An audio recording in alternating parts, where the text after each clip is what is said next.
आइए सुनते हैं शनिवार की व्रत कथा।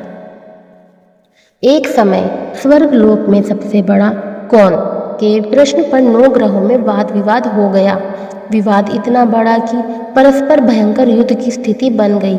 निर्णय के लिए सभी देवता देवराज इंद्र के पास पहुंचे और बोले, हे देवराज, आपको निर्णय करना होगा। हम में से सबसे बड़ा कौन है? देवताओं का प्रश्न सुनकर देवराज इंद्र उलझन में पड़ गए। इंद्र बोले, मैं इस प्रश्न का उत्तर देने में असमर्थ हूँ। हम सभी पृथ्वी लोक में उज्जैनी नगरी में राजा विक्रमादित्य के पास चलते हैं। देवराज इंद्र सहित सभी ग्रह उज्जैनी नगरी पहुँचे। महल में पहुंचकर जब देवताओं ने उनसे अपना प्रश्न पूछा तो राजा विक्रमादित्य भी कुछ देर के लिए परेशान हो उठे, क्योंकि सभी देवता अपनी अपनी शक्तियों के कारण महान थे। किसी को भी छोटा या बड़ा कह देने से उनके क्रोध के प्रकोप से भयंकर हानि पहुंच सकती थी। अचानक राजा विक्रमादित्य को एक उपाय सूझा और उन्होंने विभिन्न धातुओं स्वर्ण, रजत, कांसा, ताम्र, सीसा, रांगा, जस्ता, अभ्रक व लोहे के 9 आसन बनवाए।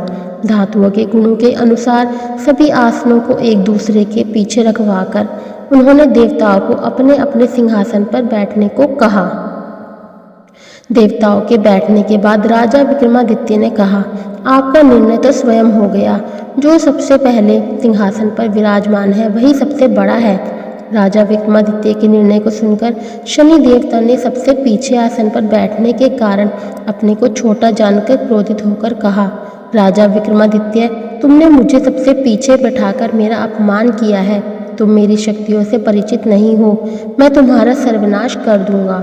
शनि ने कहा, सूर्य एक राशि पर 1 महीने, चंद्रमा 2.25 दिन, मंगल 1.5 महीने, बुध और शुक्र 1 महीने, बृहस्पति 13 महीने रहते हैं, लेकिन मैं किसी राशि पर 7.5 वर्ष यानी 7.5 तक रहता हूँ।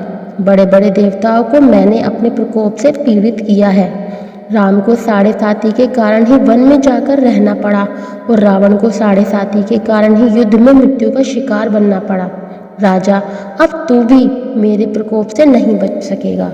इसके बाद अन्य ग्रहों के देवता तो प्रसन्नता के साथ चले गए, परंतु शनिदेव बड़े क्रोध के साथ वहां से विदा हुए। राजा विक्रमादित्य पहले की तरह न्याय करते रहे। उनके राज्य में सभी स्त्री पुरुष बहुत आनंद से जीवन यापन कर रहे थे। कुछ दिन ऐसे ही बीत गए। उधर शनि देवता अपने अपमान को भूले नहीं थे। विक्रमादित्य से बदला लेने के लिए एक दिन शनिदेव ने घोड़े के व्यापारी का रूप धारण किया और बहुत से घोड़ों के साथ उज्जैनी नगरी पहुंचे। राजा विक्रमादित्य ने राज्य में किसी घोड़े के व्यापारी के आने का समाचार सुना तो अपने अश्वपाल को कुछ घोड़े खरीदने के लिए भेजा। घोड़े बहुत कीमती थे। अश्वपाल ने जब वापस लौटकर इस संबंध में बताया तो राजा विक्रमादित्य ने स्वयं आकर एक सुंदर व शक्तिशाली घोड़े को पसंद किया। घोड़े की चाल देखने के लिए राजा उस घोड़े पर सवार हुए तो वह घोड़ा बिजली की गति से दौड़ पड़ा। तेजी से दौड़ता घोड़ा राजा को दूर एक जंगल में ले गया और फिर राजा को वहां गिराकर जंगल में कहीं गायब हो गया। राजा अपने नगर को लौटने के लिए जंगल में भटकने लगे, लेकिन उन्हें लौटने का कोई रास्ता नहीं मिला। राजा को भूख प्यास लगाई। बहुत ढूंढने पर उन्हें एक चरवाहा मिला। राजा ने उससे पानी मांगा। पानी पीकर राजा ने उस चरवाहे को अपनी अंगूठी दे दी। फिर उससे रास्ता पूछकर वह जंगल से निकलकर पास के नगर में पहुंचा। राजा ने एक सेठ की दुकान पर बैठकर कुछ देर आराम किया। उस सेठ ने राजा से बातचीत की तो राजा ने उससे बताया कि मैं उज्जैनी नगरी से आया हूँ। राजा के कुछ देर दुकान पर बैठने से सेठ जी की बहुत बिक्री हुई। सेठ ने राजा को बहुत भाग्यवान समझा और खुश होकर उसे अपने घर भोजन के लिए ले गया। सेठ के घर में सोने का एक हार खूंटी पर लटका हुआ था। राजा को उस कमरे में छोड़कर सेठ कुछ देर के लिए बाहर गया। तभी एक आश्चर्यजनक घटना घटी। राजा के देखते देखते सोने के उस हार को खूंटी निगल गई। सेठ ने कमरे में लौटकर हार को गायब देखा तो चोरी का संदेह राजा पर किया, क्योंकि उस कमरे में राजा ही अकेला बैठा था। सेठ ने अपने नौकरों से कहा कि इस परदेसी को रस्सियों से बांधकर नगर के राजा के पास ले चलो। राजा ने विक्रमादित्य से हार के बारे में पूछा तो उसने बताया कि उसके देखते ही देखते खूंटी ने हार को निगल लिया था। इस पर राजा ने क्रोधित होकर चोरी करने के अपराध में राजा विक्रमादित्य के हाथ पांव काटने का आदेश दे दिया। राजा विक्रमादित्य के हाथ पांव काटकर उसे नगर की सड़क पर छोड़ दिया गया। कुछ दिन बाद एक तेली उसे उठाकर अपने घर ले गया और उसे अपने कोलू पर बैठा दिया। राजा आवाज देकर बैलों को हाँकता रहा था। इस तरह तेली का बैल चलता रहता और राजा को भोजन मिलता रहा। शनि के प्रकोप की 7.5 पूरी होने पर वर्षा ऋतु प्रारंभ हुई।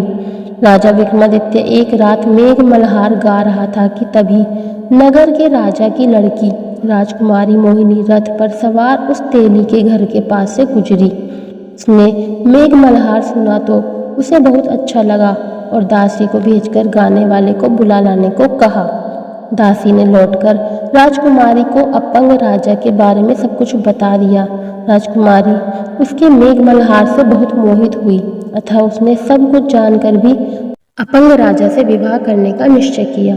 राजकुमारी ने अपने माता पिता से जब यह बात कही तो वे हैरान रह गए। रानी ने मोहिनी को समझाया, बेटी तेरे भाग्य में तो किसी राजा की रानी होना लिखा है, फिर तू उस अपंग से विवाह करके अपने पाँव पर कुल्हाड़ी क्यों मार रही है। राजकुमारी ने अपनी जिद नहीं छोड़ी।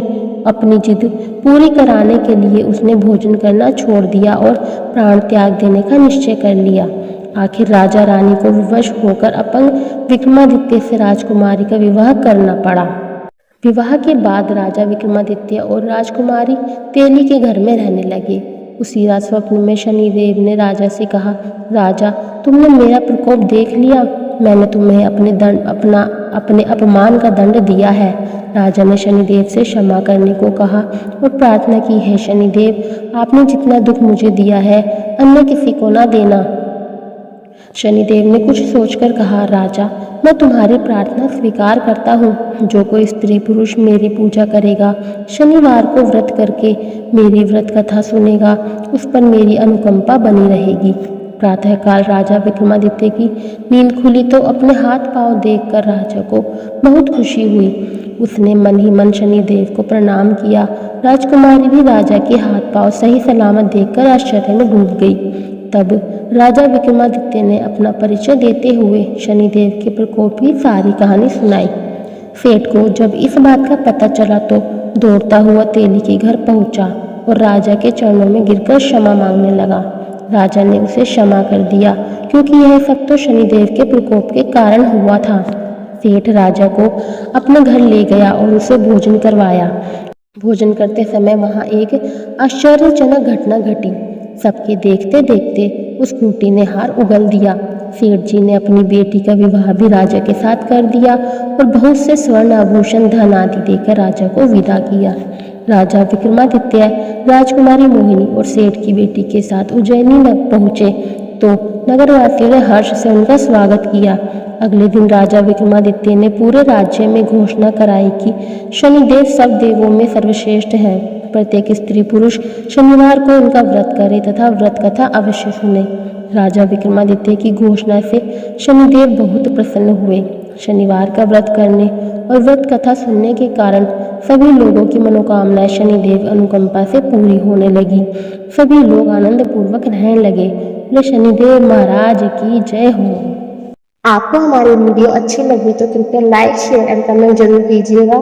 अगर आप हमारे चैनल पर नए हैं तो चैनल को सब्सक्राइब करना ना भूलें तथा बेल आइकन जरूर दबाएं। सभी को राधे राधे।